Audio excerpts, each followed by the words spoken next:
अब power of Sensex देखिए, आपने आपको नीचे वाली 3 लाइन रीड करिए कि मान लो किसी एक व्यक्ति ने 1979 में 1,00,000 रुपये इन्वेस्टमेंट करा शेयर मार्केट में। अगर करा तो 35 साल में उसकी वैल्यू हुई 2,23,00,000 रुपये। वही उन्होंने पैसा अगर एफडी में डाला तो 16,94,000 हो गए, 1,00,000 रुपये 35 साल में। और वही उन्होंने कहीं पैसा नहीं डाला, अपने जेब में रखा, अपने घर पे रखा, कहीं इन्वेस्टमेंट ही नहीं किया, तो अब उनका पैसा कितना होगा? 1,00,000 रुपये की वैल्यू हो गई कितना? सिर्फ 6,000 रुपये, क्योंकि महंगाई दर की वजह से उसकी जो कीमत है, परचेजिंग पावर है, वो ऑटोमेटिक रिड्यूस हो गई। 1,00,000 रुपये तिजोरी में ज़रूर पड़ा है वो, लेकिन उसकी खरीदने की कैपेसिटी सिर्फ 6,000 रुपये रह गई है। हाय नमस्कार दोस्तों, मेरा नाम अनिल राजपुरोहित है और आज मैं आपसे बात करने वाला हूँ एक ऐसे इन्वेस्टमेंट के बारे में, एक ऐसे इन्वेस्टमेंट टूल्स के बारे में जो इस लॉकडाउन ने, इस कोरोना टाइम ने सबको सिखाया है कि सही निवेश करना कितना ज़्यादा ज़रूरी है। उदाहरण के तौर पे मैं आपको 2-3 चीज़ें बताऊं कि जब कोरोना हुआ बहुत सारे लोगों को पैसों की ज़रूरत पड़ी, बहुत सारे लोगों को लॉकडाउन में इनकम बंद हो गई तो उनको पैसों की ज़रूरत पड़ी। तो जब उनको पैसों की ज़रूरत पड़ी तो वो कहाँ से लेकर के आए? जहाँ पे उन्होंने सेविंग करी है, जहाँ पे उन्होंने निवेश करा है, जहाँ पे उन्होंने बचत करी है, तो जब वो वहाँ पे पैसे लेने गए तो क्या हुआ? सपोज एफडी करवाई है तो एफडी तोड़ना पड़ेगा तो ब्याज नहीं मिलेगा। कहीं एक ऐसी जगह सेविंग करिए, वहाँ पे कंपनी बोल रही है कि नहीं भाई आपको तो लोन लेना पड़ेगा या आपका जो प्लान ही पूरा बंद करना पड़ेगा।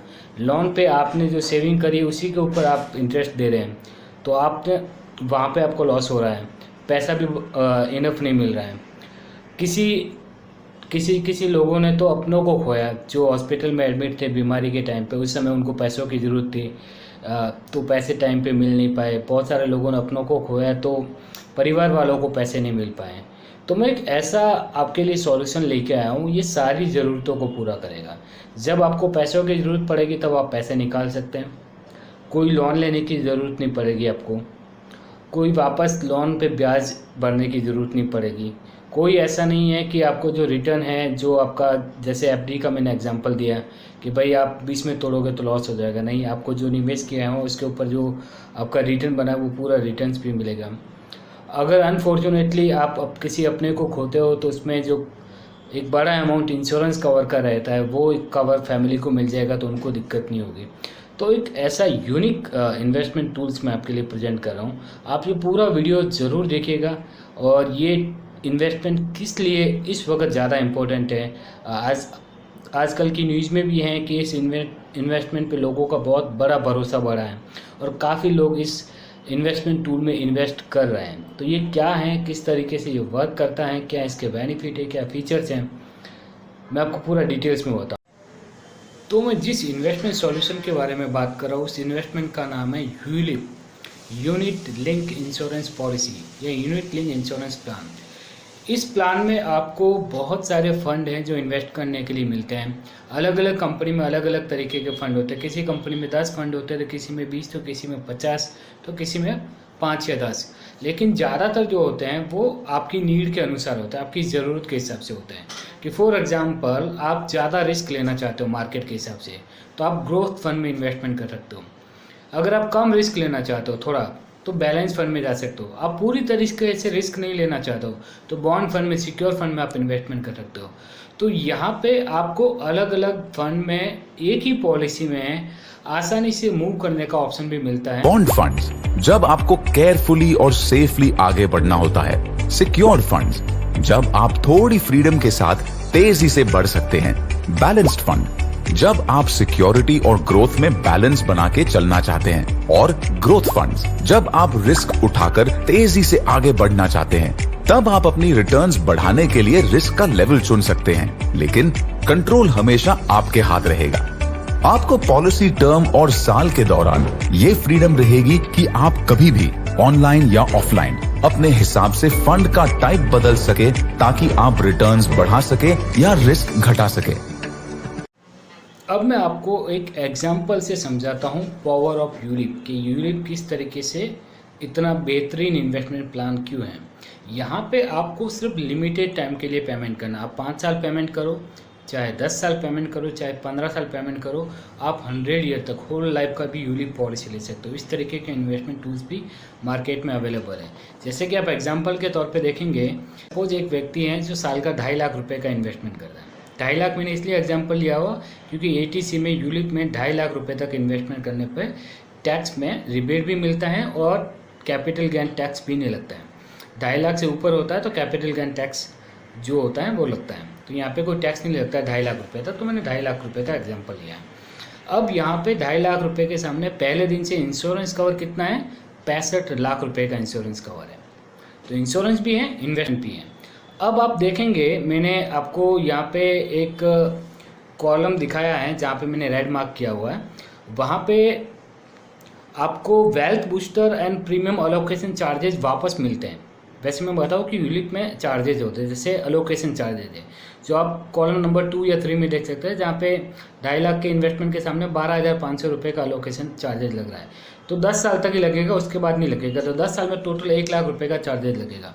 लेकिन अब आपको 10 साल के बाद 1 लाख का जो टोटल चार्जेज आपने 10 साल में दिया ना, वो हर 5 साल पे 1-1 लाख रुपये मिलेगा। यानी कि 10वें साल, 15वें साल, 20वें साल, 25वें साल, 100 साल तक हर 5 साल के गैप में आपको प्रीमियम अलोकेशन चार्जेज वापस होंगे। One of the best thing. दूसरा, वेल्थ बूस्टर।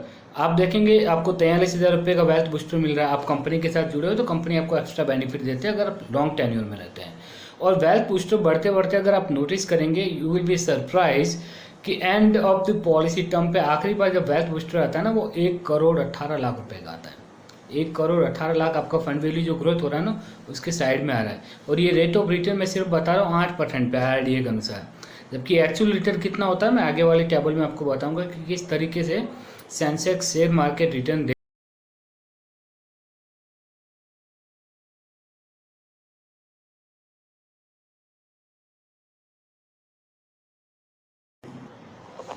अब एक छोटा सा समरी आप यहाँ पे देखिए कि आपको आपका फंड वैल्यू किस तरीके से ग्रोथ कर रहा है। ये 8% के रिटर्न्स पे हैं कि फॉर एग्जांपल 1 साल के बाद में आपका 2.5 लाख रुपए के सामने सिर्फ 2,37,000 हो रहा है, लेकिन 5 साल के बाद में 13,29,000 हो रहा है, 10 साल के बाद में 33 लाख हो रहा है, 20 साल पे 86 लाख रुपीज़ हो रहा है, 35वें साल पे 2,35,00,000 रुपये हो रहा है, 50वें साल पे 6,38,00,000 रुपये हो रहा है, 70 ईयर पे करीब 24 करोड़ रुपए हो रहा है, और 81 ईयर पे करीब 50 करोड़ रुपए का फंड वैल्यू बैठता है सिर्फ 8% की रेट ऑफ रिटर्न से।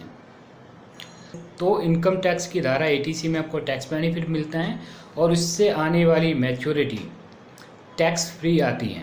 इसके जो कंपटीशन में दूसरे जो प्रोडक्ट हैं उनकी मैच्योरिटी जो आती हैं उस पर जो आपको रिटर्न मिलता है उस पर 10% कैपिटल गेन टैक्स लगता है। लेकिन यूलिप में अगर 2.5 लाख रुपए तक का इन्वेस्टमेंट है तो कोई कैपिटल गेन टैक्स नहीं लगता है। 2.5 लाख रुपए आप खुद के लिए, 2.5 लाख वाइफ के लिए, बच्चों के लिए भी अलग अलग तरीके से आप इन्वेस्टमेंट कर सकते हैं। Switching benefit one of the best features जो यूलिप पॉलिसी को बाकी सारे इन्वेस्टमेंट इंस्ट्रूमेंट से बेहतर बनाता है। स्विचिंग का मतलब क्या हुआ कि फॉर एग्जांपल आपने देखा कि कोविड आया 2019 में, तब मार्केट फिसल करके 25,000 पे आ गया था। तो अब आप देख रहे हैं कि आपने जो इन्वेस्टमेंट, सपोज कि वहाँ पे 100 रुपये इन्वेस्टमेंट किया हुआ है, तो 100 रुपये सीधा ही आधा हो गया, 50 रुपये आपके सामने, अगर कहीं दूसरी जगह इन्वेस्टमेंट किया हुआ है। लेकिन यहाँ पे क्या है कि आप अगर इक्विटी फंड में इन्वेस्टमेंट किया था, आप उसी पॉलिसी में बिना किसी चार्जेस के स्विच कर लीजिए अपना फंड बॉन्ड साइड में, सिक्योर फंड में। तो आपको बॉन्ड फंड 7-8% रिटर्न देगा, लेकिन आपका 100 रुपया 99 नहीं होगा, 108 रुपया हो जाएगा। अब मार्केट आया नीचे, तो जो 50 रुपये पे आया जैसे मैंने बोला, तो अब जो आपको यूनिट मिल रहा था उस यूनिट की वैल्यू भी कम हो गई कि मान लो पहले वो यूनिट 10 रुपये का था, वो यूनिट 5 रुपये में मिल रहा है। तो अब मार्केट जब वापस बढ़ने लगा तो आपने वापस से शेयर खरीद करके इक्विटी में डाल दिए। तो अब 5 रुपये के हिसाब से आपने यूनिट बाय करे, तो आपको पहले 100 रुपये में मिल रहे थे 10 यूनिट, अब आपको मिलेंगे 20 यूनिट। अब वो मार्केट सीधा 25 से 50 पे, अभी तो 53 पे चल रहे हैं, तो आपका सीधा इन्वेस्टमेंट 108 से 216 या इससे ज़्यादा हो गया। तो जहाँ बाकी इन्वेस्टमेंट 50 रुपये हो गए थे, वहाँ पे अगर 100% ग्रोथ लेते हैं तो 50 का वापस से बढ़ते हैं तो 25 रुपया बढ़ा। तो जहाँ 75 होना चाहिए था वहाँ आपका पैसा 216 रुपये हो रहा है, क्योंकि आप स्विचिंग कर पाएँ, एक जगह से दूसरी जगह पे फंड में चले गए बिना किसी कॉस्ट दिए हुए। तो आप कभी भी साल में 12 बार तक ये ऑप्शन मिलता है, स्विचिंग कर सकते हो free of cost. Equity to डेब्ट, डेब्ट टू इक्विटी, बैलेंस फंड, जिस भी फंड में आप मूव करना चाहते हैं फ्री ऑफ कॉस्ट मूव कर सकते हैं। बाकी दूसरे इन्वेस्टमेंट में इस तरीके की सुविधा नहीं है। अगर आपने कहीं ऐसी जगह इन्वेस्टमेंट किया है तो ज़रूर अपने पोर्टफोलियो मैनेजर या उनसे पूछिए क्या इस तरीके की सुविधा आपके उस इन्वेस्टमेंट में उपलब्ध। तो यहाँ पे ड्यूल बेनिफिट मिलता है। ड्यूल बेनिफिट, इन्वेस्टमेंट जैसे मैंने एक्सप्लेन करा, इन्वेस्टमेंट का बेनिफिट मिल रहा है, प्लस इंश्योरेंस। 65 लाख का इंश्योरेंस पहला दिन से बढ़ता और ये फंड वैल्यू के साथ बढ़ता हुआ भी जाता है। तो इंश्योरेंस भी हो गया, इन्वेस्टमेंट भी हो गया।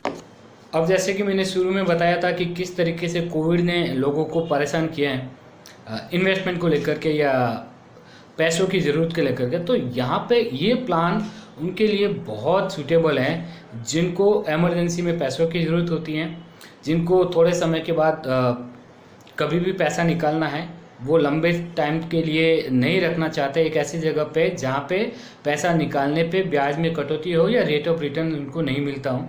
तो अब इस पॉलिसी का सबसे यूनिक फीचर एक और ये है कि लिक्विडिटी की फैसिलिटी मिलती है। पार्शियल विड्रॉल करके बोलते हैं कि आफ्टर 5 ईयर आप अपनी पॉलिसी में से पैसा निकाल सकते हो। आप 50% भी निकाल सकते हो, इवन 100% क्लोज करके सरेंडर भी कर सकते हो। तो मैं सरेंडर की आपको कभी भी नहीं एडवाइस करूंगा कि आप पॉलिसी सरेंडर करिए अगर आपने 100 ईयर की पॉलिसी ली हुई है, आपका विजन अलग अलग है। अब सपोज आपने पॉलिसी 100 ईयर के लिए परचेज करी हुई है, अब 5 साल के बाद में इसमें पार्शियल विड्रॉल अवेलेबल है। अब आपको घर पे ज़रूरत है, जैसे कि कोविड में मान लो कि आपका फंड वैल्यू उस पॉलिसी में बढ़ के 20 लाख रुपए हो रखा था, अब घर पे मान लो कि 4-5 लाख रुपए की ज़रूरत है, तो बिना लोन लिए आप 5 लाख रुपए निकाल सकते हो फ्री ऑफ कॉस्ट। वापस कंपनी को नहीं देना है। अब वो बाकी बचा 15 लाख वो ग्रोथ करता रहेगा, ठीक है। तो आप पार्शियली विड्रॉ कर सकते हो जब भी आपको रिक्वायरमेंट हो। एक बार भी विड्रॉ कर सकते हो, 2 बार कर सकते हो, हर साल भी कर सकते हो। मान लो आपकी एज 60 हो गई है, आपको हर साल एज ए पेंशन के तौर पे यूटिलाइज करना है, तो आप हर साल पार्शियल विड्रॉ भी कर सकते हो। सिस्टमेटिक विड्रॉल का भी ऑप्शन होता है कंपनियों में, जहाँ पे सपोज आपने बोला कि मुझे मेरे अमाउंट का 10% हर बार दीजिए या 5% दीजिए, तो आपकी जो फंड वैल्यू होगी, मान लो आपकी फंड वैल्यू बढ़कर के उस समय 2 करोड़ हो गई है, तो उसका 10% यानी कि 2-2 लाख रुपए, सॉरी 20-20 लाख रुपए हर साल आपको मिलता रहेगा। Enjoy your retirement. तो आप दूसरा, आप सपोज कि मान लो आपने जब इन्वेस्टमेंट करा उस समय आपके बच्चे की एज 1 या 2 साल थी, अब वो 20 साल का हो गया, उसको हायर एजुकेशन में पैसों की ज़रूरत है। आपको जितने पैसों की ज़रूरत है उतना पूरा पैसा निकालिए। आप थोड़ा निकालना है तो थोड़ा निकालिए, पॉलिसी बंद करके पूरा निकालना है तो पूरा निकाल दीजिए। तो ये अवेलेबल है कि आपको उनको हायर एजुकेशन में जितना पैसा चाहिए उतना पार्शियली विड्रॉ कर लो, मैरिज पे जितना पैसा चाहिए उतना विड्रॉ कर लो, और अगर आप बच्चों के पर्पज़ से नहीं खुद के रिटायरमेंट के लिए भी देख रहे हो तो आपको रिटायरमेंट पे एक बहुत बड़ा कॉर्पस, जब आप 60 के हो जाएंगे बहुत बड़ा एक कॉर्पस आपको मिल जाएगा। अब मैं आपको कहूँगा कि ऐसा तो नहीं है कि आप 20 साल 30 साल में शेयर मार्केट कभी बढ़ेगा ही नहीं, 8% ही बढ़ेगा, ऐसा कभी नहीं है। मैं आपको आगे की स्लाइड में बताऊँगा कि किस तरीके से मार्केट ने यहाँ पे आप राइडर के तौर पे, जैसे एक्सीडेंटल राइडर आते हैं, आप राइडर से आप इंश्योरेंस कवर बढ़ा दीजिए, टॉप अप करवाइए। सपोज आपको लग रहा है कि मार्केट अप जा रहा है या मार्केट अभी लो पे आया फॉर एग्जांपल, तो यूनिट सस्ते में मिल रहे तो आप वहाँ पे टॉप अप करिए और पैसा इन्वेस्टमेंट करिए ताकि वो ज़्यादा यूनिट बाय कर पाए और आपको ज़्यादा फंड वैल्यू में ग्रोथ हो पाए। अब मैं बात कर रहा था power of ULIP, power of Sensex, power of equity के शेयर मार्केट ने कितना रिटर्न्स दिया है।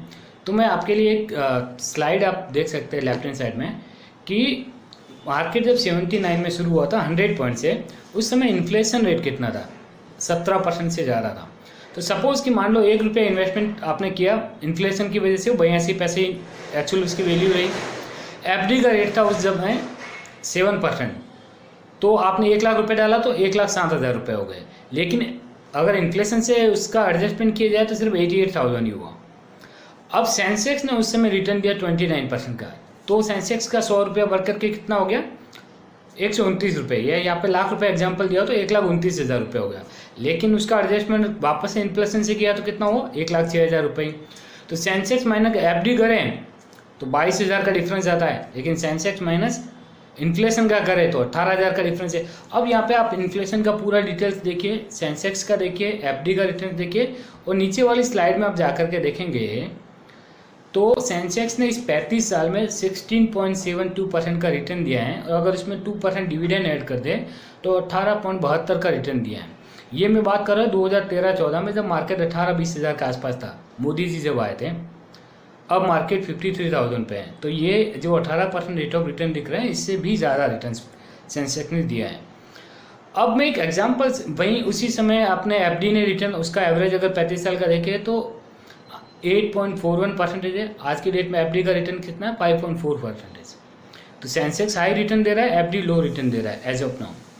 और इन्फ्लेशन 7.57, अभी इन्फ्लेशन 8% से भी ऊपर चला गया। ये 10 दिन पहले की न्यूज़ है। ड्यू टू कोविड हर चीज़ महंगी हो गई है। अब पावर ऑफ सेंसेक्स देखिए, आपने आपको नीचे वाली 3 लाइन रीड करिए कि मान लो किसी एक व्यक्ति ने 1979 में 1 लाख रुपये इन्वेस्टमेंट करा शेयर मार्केट में, अगर करा तो 35 साल में उसकी वैल्यू हुई 2 करोड़ 23 लाख रुपए। वही उन्होंने पैसा अगर एफडी में डाला तो 16,94,000 हो गए, 1 लाख रुपये 35 साल में। और वही उन्होंने कहीं पैसा नहीं डाला, अपने जेब में रखा, अपने घर पे रखा, कहीं इन्वेस्टमेंट ही नहीं किया, तो अब उनका पैसा कितना होगा? 1 लाख रुपए की वैल्यू हो गई कितना? सिर्फ 6,000 रुपये, क्योंकि महंगाई दर की वजह से उसकी जो कीमत है, परचेजिंग पावर है, वो ऑटोमेटिक रिड्यूस हो गई। 1 लाख रुपये तिजोरी में ज़रूर पड़ा है वो, लेकिन उसकी खरीदने की कैपेसिटी सिर्फ 6,000 रुपये रह गई है। तो जब भी आप इन्वेस्टमेंट करें, एक चीज़ नोटिस करें कि क्या आपका वो इन्वेस्टमेंट टूल इन्फ्लेशन से ज़्यादा रिटर्न दे रहा है कि नहीं दे रहा है। इन्फ्लेशन क्या है, इस तरीके से आपकी सेविंग पे इम्पैक्ट डालता है। एक छोटे से वीडियो से आप आगे देख सकते हो। अब आपकी बारी। मान लीजिए आज का rate of inflation 10% per annum है। मतलब ये कि जिस चीज को आप पिछले साल 10,000 रुपए में खरीद सकते थे, वो इस साल थोड़ी महंगी मिलेगी। अब मान लीजिए कि आपने पिछले साल अपने पैसे खर्च करने की जगह किसी ऐसी जगह इन्वेस्ट कर दिए जहां से आपको 9% पर एनम का रिटर्न मिल रहा था, तो आज आपके 10,000 रुपए मैच्योर होकर 10,900 रुपए बन जाएंगे। पर इन्फ्लेशन के असर की वजह से आप अब भी पूरे 100 रुपए के घाटे में हैं। आपके साथ न जाने कितनी बार ऐसा हुआ होगा, पर हम में से ज्यादातर लोग इस पर गौर तक नहीं करते। हो सकता है आपको ये रकम बहुत बड़ी न लगे, पर अगर इन्वेस्टमेंट्स इन्फ्लेशन से तालमेल बनाने में लगातार असफल रहें, तो नतीजे बहुत भयानक हो सकते हैं। इसी रेट ऑफ इन्फ्लेशन और रेट ऑफ रिटर्न को मानकर चलें, तो अगले 10 साल में आपके पास सिर्फ 23,674 रुपए जमा हो पाएंगे, जबकि आपकी जरूरत होगी 25,937 रुपए की। यानी अब आपको हुआ पूरे 2,263 रुपए का घाटा। बदकिस्मती से वक्त के साथ ये फर्क बढ़ता ही जाएगा। जितनी रकम आपने इन्वेस्ट की है उससे भी कहीं ज्यादा, अब तो हद हो जाएगी। सोचिए, आपके इन्वेस्टमेंट्स के रिटर्न्स किराने के सामान की कीमतों का मुकाबला भी नहीं कर पाएंगे। शायद आप घबरा गए हो और सोच रहे हो कि कैसे बचा जा सकता है इन्फ्लेशन नाम की चीज से। क्या ये मुमकिन है? क्या आपको भविष्य में काम आने वाली चीजें अभी खरीद लेनी चाहिए ताकि बाद में उसके ज्यादा पैसे ना देने पड़े? बुरा आइडिया है। आप सिल्वर और गोल्ड तो खरीद कर रख सकते हैं, लेकिन खाना नहीं, ना ही हेल्थ केयर और ना ही एजुकेशन, क्योंकि इन्हें जमा नहीं किया जा सकता। सोल्यूशन क्या है? तो सुनिए, वो है इन्वेस्टिंग। तो जैसा कि आपने वीडियो में देखा, आपको क्या करना है? इन्वेस्ट करना है, सेविंग नहीं, इन्वेस्टमेंट। अगर आप में रिस्क लेने की एबिलिटी है, आप रिस्क ले सकते हैं, तो आप यूलिप प्लान में जाए। अगर आप कम रिस्क भी ले सकते हो तो बैलेंस फंड के साथ में भी आप यूलिप में इन्वेस्टमेंट कर सकते हैं। यूलिप आपको आपके जो नीड है, उस नीड पे आपको जब भी पैसों की ज़रूरत होगी 5 साल के बाद, आप कभी भी पैसा निकाल सकते हो, आधा निकाल सकते हो, पूरा निकाल सकते हो। इंश्योरेंस कवर का बेनिफिट रहेगा, इनकम टैक्स का बेनिफिट रहेगा, पार्शियल सरेंडर का मैंने बताया, आप स्विचिंग का बेनिफिट ले कर सकते हो, आप एक फंड से दूसरे फंड में मूव कर सकते हो। तो ये बहुत सारे ऐसे बेनिफिट हैं जो आप ले सकते हैं। जैसे कोविड में देखा कि लोगों को पैसों की ज़रूरत थी, वो नहीं निकाल पा रहे थे, अगर यूलिप में होते उनका इन्वेस्टमेंट, वो पार्शियली विड्रॉ करके उस ज़रूरत को पूरा कर पाते हैं। बच्चों के एजुकेशन एंड मैरिज पे पैसा चाहिए, जिस समय मार्केट हाईएस्ट लेवल पे है उस समय निकालिए। ऐसा नहीं है कि आपने 20 साल की कोई पॉलिसी ली है तो 20 साल ही वेट करना। आपको लगता है कि 18वें साल पे हाईएस्ट मार्केट पिक पे है, मुझे 18वें साल पे निकालना, आप निकाल सकते हो। तो इतनी सारी फैसिलिटीज़ ये प्लान आपको प्रोवाइड करवाता है। आप इस प्लान में ज़रूर इन्वेस्टमेंट करें। Thank you so much.